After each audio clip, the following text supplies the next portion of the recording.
L'appel de la boxe a été bien plus fort que lui.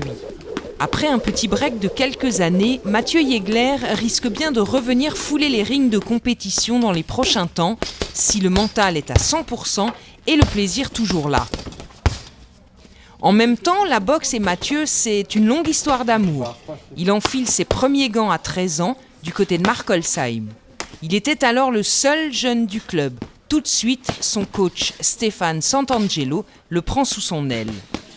Un poulain qui n'a cessé de l'étonner pendant toutes ces années. Et il a tout de suite montré qu'il avait envie. Pour l'anecdote, on l'appelait Poussin Jaune à l'époque. C'était la mascotte. Et puis c'est quelqu'un, au début j'avais un peu peur en tant qu'entraîneur, comme c'était le plus jeune. Mais il a un tel charisme que les gens le respectent. C'est un jeune qui en a dans la tête, pas que dans les bras. Très vite, le Poussin Jaune se révèle. Mathieu entre en compétition à 15 ans. Un phénomène redoutable sur le ring.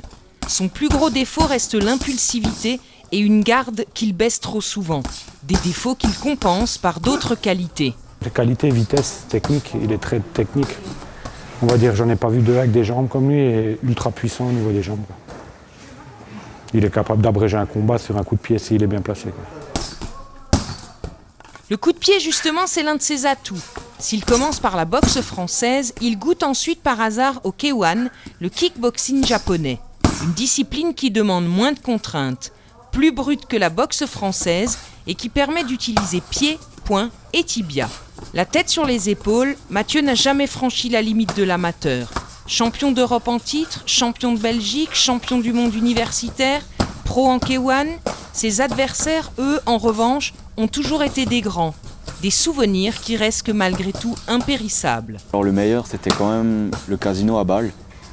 Quand on boxe dans un casino, c'est vraiment des souvenirs. On est au milieu des pros, j'étais un gamin, j'avais 17 ans, j'étais un gamin. J'étais au milieu des pointures du monde semi-pro de la boxe. Plus que régional, j'ai envie de dire. Et c'était le pied, quoi. C'était comme la télé, c'était en montant en ascenseur, la bouffe de prêtre, dans les salles de sport de l'hôtel, les saunas, les machines. Enfin, c'était top. C'était comme la télé. Et c'était vraiment une super expérience. Malgré le combat après, qui était contre un pro, contre un adversaire classé A, donc pro en Suisse, j'ai fait ce que je pouvais, j'ai perdu, j'ai fait ce que je pouvais, je m'en suis bien sorti, j'ai pas pris de coup dur, j'ai jamais pris de KO. Mais comme dit, c'est des souvenirs, c'est des super souvenirs parce que je peux partager ça, je peux dire que je sais ce que c'est de se faire taper dessus. Et je peux aussi dire que je sais ce que c'est de s'en sortir. Parce que j'ai toujours trouvé la solution pour m'en sortir.